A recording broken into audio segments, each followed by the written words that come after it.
On Tuesday, November 4th, proposed ballot initiative Act 1 will be decided by Arkansas voters.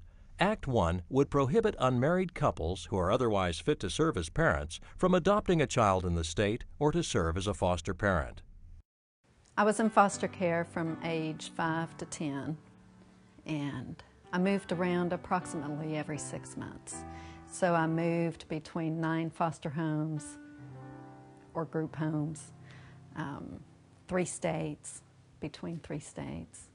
And then I was adopted. I was one of the very, very few lucky children that got adopted. Usually when folks adopt a child, they want to adopt a baby. They don't want to adopt a 10-year-old. So I'm incredibly lucky. I think it would be a tragedy if even one child were denied that critical relationship with the family. On any given day, there's probably about 3,700 children in the Arkansas foster care system, and we currently have about 1,100 foster homes. So as you can see, we have a great shortage of homes. You know, these kids have very special needs, medical needs. By the time you get up older and older, especially if you've been born to a mom that has substance abuse, a lot of times the issues don't even manifest till they're older, and that obviously scares a lot of people from being foster and adoptive parents, because you never know what kind of issues that a child could have as they get older. Each year we have a lot of kids that age out of the child welfare system because they were never able to be placed with a family. And you know, the statistics for those children are really bad. They're much more likely to be homeless. They obviously, most of them don't have a high school education. They don't have a job. They obviously don't have health care. We really don't need to be passing blanket policies that could arbitrarily restrict the number of homes further. We adopted my daughter from the foster care system 6 years ago.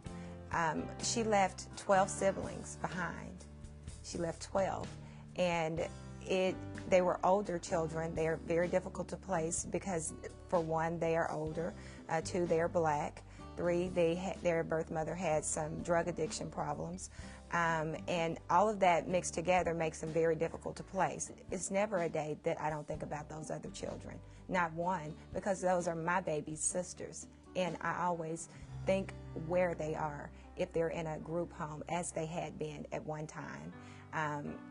Are they in an environment where there are 4, 5, 6 other children in the home? But when you have someone who's passed the background check, who's done the home study, who's expressed an interest in loving a child, to exclude them because of their living situation. We used to get calls every week, 3 or 4 calls a week to take extra kids, and the issue is that we really need to match the child's needs with the home environment. So by limiting arbitrarily a whole group of people who may be excellent foster parents and have skills that the kids could use, you're cutting off the chance that some of these kids could be placed in homes that are really good matches for them. We had a complaint from a minor who was taken out of her abusive home. She wanted to be placed with her aunt, a close relative that she felt safe with. But because the aunt was cohabitating, this poor girl had to be placed in a home with strangers counties away from where her aunt lived. Couples who have been living together and are not married for whatever reason, and often, you know, it's older people because they don't want to lose their benefits or all kinds of reasons that we don't know about. They can't go through a lawyer, as they used to be able to do, and adopt a child. That is now going to be subject to public scrutiny by the government. I was in the foster system at the age of 8 years old, and from the age of 8 to 12 when I was adopted, and I went to several different homes. And you have a child that's just starving for attention and that love, and you have an unwed couple over here that's just ready to pour in all that love and stability and security into that child's, you know, life.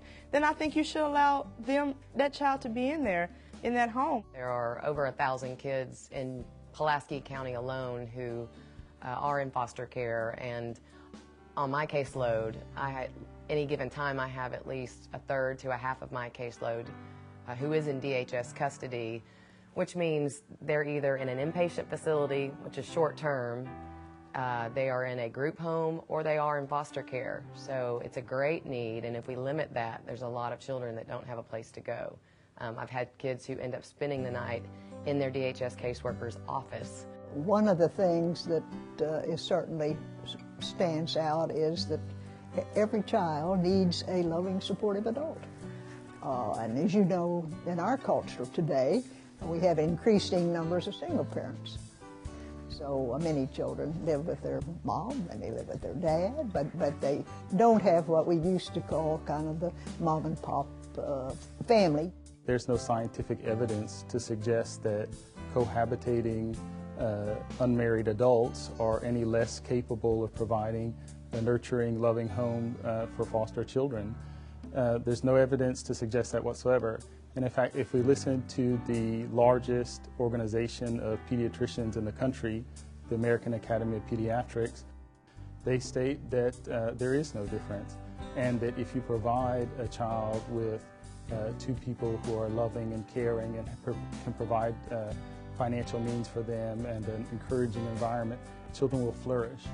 And so I think that if we look at the way foster parents are chosen now, it's done on an individual case-by-case basis. There's really no reason to have a blanket act saying that just because you are two unmarried individuals that you're unable to provide a home for a foster child. Governor Mike Beebe has expressed his reservations about this proposed act, stating that the act goes too far and that his ultimate test is what is in the best interest of a particular child. This ban is unconstitutional because it bars an entire class of people from serving as foster parents without having what's called a rational basis. That means there is no real reason, based on the science, to prohibit these people from doing that. The Constitution prohibits passing laws that have no rational basis. On a national level, we have almost 70,000 pediatricians who care for children all across this country. There was a task force that was put together by the national office several years ago, and after they looked through 3 decades of research concerning this specific topic, they determined unanimously that there was absolutely no difference on outcomes of children's health and well-being. Our goal is always to get a child back in the home and with a parent, if possible. The group home is just when there's no alternative. But again, to make sure they're surrounded by love.